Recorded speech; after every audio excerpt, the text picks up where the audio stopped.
I'm Pranavin Nissan, and today I'm going to be recommending books to you which I have read and given 4 out of 5 stars. So there are 4 books here, and all these books come under the category of 4 to 4.5 stars, somewhere like that. And just because these are not 5 out of 5 stars doesn't mean they are absolutely enjoyable and thrilling. And without any further delay, let's move into the books. First 4 out of 5 star recommendation in this video is The Night Circus by Erin Morgenstern. And I read this book around 3 years ago, and I gave it a 4 out of 5 star, unsurprisingly. So this is one of the most unique reading experiences I've ever had.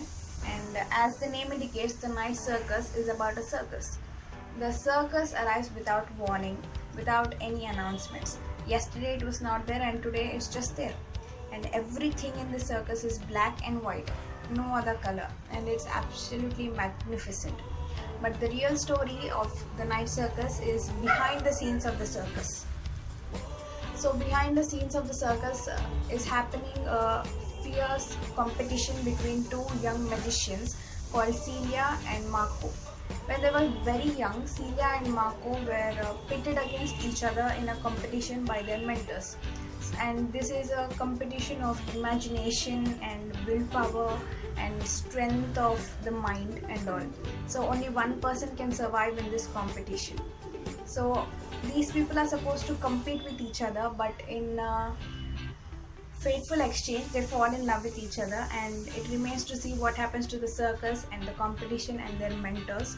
It is a very fun ride, absolutely thrilling, and it has a beautiful imagination, and I would recommend you all to check it out despite the book being 4 out of 5 stars. So the second 4 out of 5 star recommendation for this video is Before I Fall by Lauren Oliver. This has been made into a movie, and the book and movie are both equally amazing. So Before I Fall is a story about Samantha Kingston and her friends. So Samantha Kingston is the most popular girl in high school. She's a teenager, she's a high schooler, and she's on top of the social pyramid. She's rich and pretty and awesome and popular, and every girl could ever dream of being. And over all of that, she's also a mean girl. So Samantha Kingston and her friends go to a Cupid's Day party on February 12th, and while returning from that party, they get into a terrible accident in which Samantha dies. And next day, that is when she wakes up in a bed, Samantha is again sent back to February 12th. So until she relives her day perfectly and rights all her wrongs and redoes all the mistakes properly, Samantha will keep living the day of February 12th. And this is a very enlightening and feel-good story. It's tragic, but it's really feel-good. It makes you realize the important stuff in life, like what are your proper priorities, and it shows you the power of kindness, the power of the influence you have on other people's lives. And it is a really good read, and I would recommend you all to check it out. I reread this recently in the month of August, and it was just as awesome when I read it 5 years ago. So please check it out, and if you don't want to read the book, you can check out the movie. Yeah, do anything but read this story.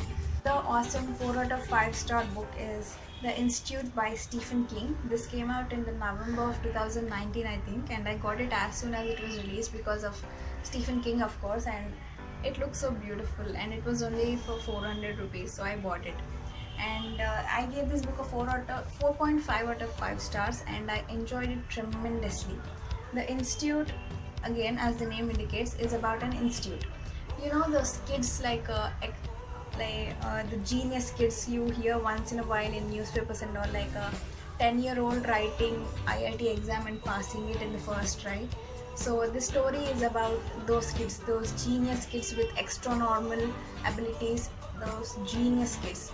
The Institute is a brutal institute or organization which kidnaps such children and makes use of their extra normal gifts and abilities for ulterior motives, like they force the kids, they torture the kids to use the best of their abilities to bring out more of their gifts outside, and use all that power for different motives. And the institute is very brutal, and the punishments are torturous, and the gifts are you get a token by which you can get a chocolate or a soda from a vending machine. That's it. And once you're in the institute, there's no getting out of it. And this story revolves around a 12-year-old kid called Luke.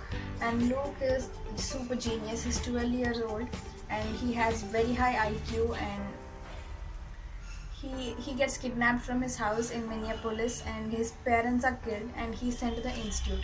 So this is the story of Luke and the other children in the institute trying to escape it and trying to bring justice to other kids who were killed in the institute. This was it's a scary story and it makes you uncomfortable once in a while, but it's a very thrilling ride, and it's around I think 500 to 600 pages, 500 pages, and it will take you 2 to 3 days to read because it's so engaging, and I recommend you all to check it out. And Stephen King is the master storyteller and he tells an amazing story without all the over drama and everything. So I recommend you to check this out. Out of 5-star book I'm going to talk about in this video is The Time Traveler's Wife by Audrey Niffenegger or Niffenegger, I don't know how to pronounce it. Let's say Audrey. And The Time Traveler's Wife is a story, of course, about the time traveler's wife. So this story is about two people, Claire and Henry. Henry is a time traveler and he has a rare condition where his genetic clock periodically resets and finds himself pulled suddenly into past or the future. And so the first time Claire and Henry met, Claire was 6 years old and Henry was 36 years old. And they get married when Claire is 22 years old and Henry is 30 years old. So you can never predict what the age of Henry is or what the age of Claire is. It's really weird and confusing at times, but it's very thrilling to read about. So this is an extraordinary love story of Claire and Henry, and this is a very moving story to read because it's not easy to be with a person like Henry where you don't know where he'll be in the next minute or which trouble he's going to face in the next moment. It's really heart-wrenching to not know where your partner is or what he's facing. And this Henry and Claire's struggle to lead a normal life is intensely moving and entirely unforgettable, and I agree with that. It was intensely moving, but at times it was slow, so that's why I gave it a 4 out of 5 stars. But other than that, the story is very touching and a very good love story. Not entirely rainbows and roses. It's a bit tragic, but I really liked it and I gave it a 4 out of 5 stars, and I would recommend you to check it out. But don't watch the movie. The movie is not a very good adaptation.